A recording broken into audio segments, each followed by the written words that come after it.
Did Aurobindo practice pranayama for more than 1 hour? Is that helpful? I don't know about the duration, how long Sri Aurobindo practiced, but Sri Aurobindo did practice pranayama particularly,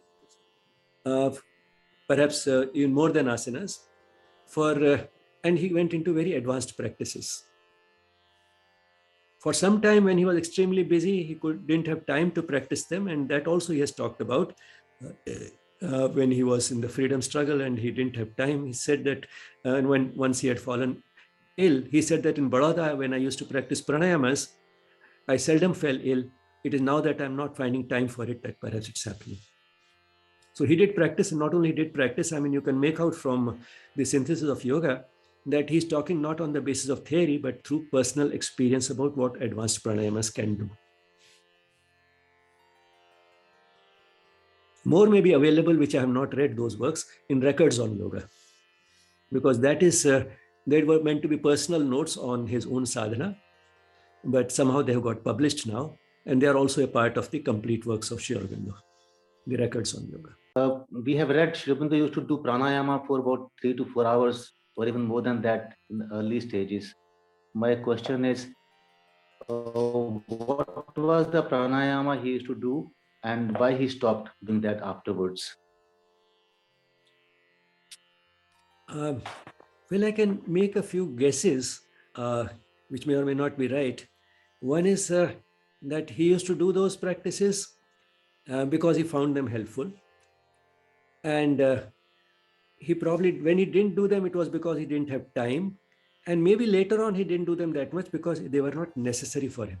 Because one can transcend the need for those techniques after evolving to a certain point. They become necessary. Just as so they become unnecessary, they become redundant. Just as if one uses this silence of say Maunavrat to train the mind, it is maybe a good beginning, but then when one has got accustomed to speaking only as much as is necessary, that Maunavrat may not be necessary anymore. Or if one eats only as much as is necessary, then a ritualistic fast may not be necessary anymore. So maybe he didn't need it after a certain stage. He was all the time in that state where his life force was doing its job as much as it could.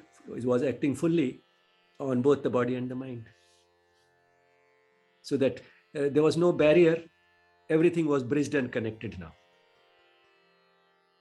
No technique was necessary to weaken those barriers which we have between the body and the life force, between the life force and the mind, and between the mind and the soul. So those barriers which we start with were no longer there. Is it known which pranayama he was practicing at that point of time? Well, they were advanced pranayamas, but I can't say what they were. And in general, advanced pranayamas go from a point where we are just trying to regulate the pattern of breathing, keeping inhalation and exhalation approximately equal, then going on increasing the ratio of the exhalation as compared to inhalation more and more, which means exhalation takes much longer than inhalation. We go in that direction. And secondly, we also start introducing what is called kumbhaka, that is stopping the breath between inhalation and exhalation, between exhalation and inhalation. So those goes on increasing. So that is the general trend in which advanced pranayamas go.